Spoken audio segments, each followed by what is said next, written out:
पंडित जवाहरलाल नेहरू का मानना था कि इंडिया की जो यूनिटी है वो कहीं बाहर से नहीं आई है, वो इंडिया की खुद की है। भले ही यहाँ के लोग अलग अलग कस्टम से, अलग अलग रिलीजन और कास्ट से बिलोंग करते हैं, but still they are united, they all are one nation. वो एक साथ मिलके उन्होंने ब्रिटिश के लिए अपोज किया था, they oppose for the British rule. उन्होंने एक साथ कंधे से कंधा मिला के महात्मा गांधी के अंडर लीडरशिप में आके फ्रीडम किया था, लड़ाई की थी, वॉर किया था against the foreign rules. Even women also came on the street to fight with the British rule.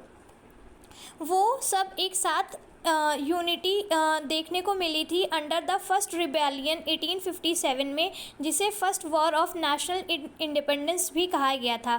उसके बाद जलियांवाला बाग मैसेकर जो अमृतसर में हुआ था ऑन 13 अप्रैल 1919 में, उस टाइम पे भी सारा इंडिया एक साथ वन नेशन की तरह खड़ा हुआ था ब्रिटिश के खिलाफ में। और इस सब से ये देखने को मिलता है कि भले ही इंडिया में अलग अलग कास्ट के लोग बिलोंग करते हैं, बट वो एक साथ हैं, they all are one nation.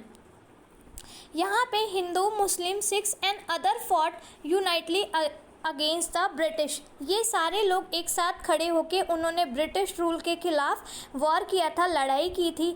Many of there are sacrificing their life. बहुत सारे फ्रीडम फाइटर्स, बहुत सारे नॉर्मल पीपल थे, इंडिया के सिटीजन्स थे, जिन्होंने अपनी लाइफ को सेक्रीफाइस किया था against the war with the British, but still at last they have got the freedom, they have won the war and वो सब free हो गए थे from the British rule.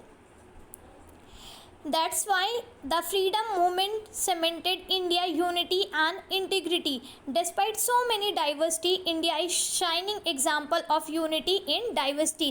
यहाँ पे भले ही बहुत सारी डाइवर्सिटी है, बट स्टिल इंडिया जो है एक शाइनिंग एग्जाम्पल है यूनिटी इन डाइवर्सिटी का। जैसे कि India is Indeed like a garland containing flowers of a various huge and colours. जैसे कि हम एक एग्जाम्पल लेते हैं कि इंडिया क्या है, बहुत सारे फूलों की एक चमकती हुई, एक ब्यूटीफुल सी, एक बहुत ही प्यारी सी माला है, जिसमें बहुत सारे डिफरेंट कलर्स के बहुत सारे अलग अलग फ्लावर्स लगे हुए हैं, but still that looks very beautiful, very shining. And वहाँ पे सारे फ्लावर्स जिस तरीके से एक होके एक माला, एक गार्लैंड बनाते हैं, उसी तरीके से इंडिया के भले ही अलग अलग कास्ट के लोग हैं, बट वो सब लोग एक साथ मिलके एक नेशन बनाते हैं। फॉर यहाँ पे कुछ डिड यू नो में दिया हुआ है, वैसे तो आप सब ये जानते हैं बट नहीं जानते, फिर भी एक बार सुन लीजिए।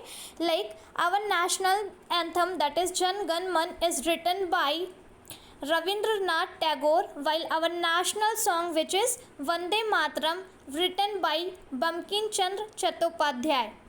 Here I am ending this chapter. I hope आप सबको समझ आया हो. Thank you so much.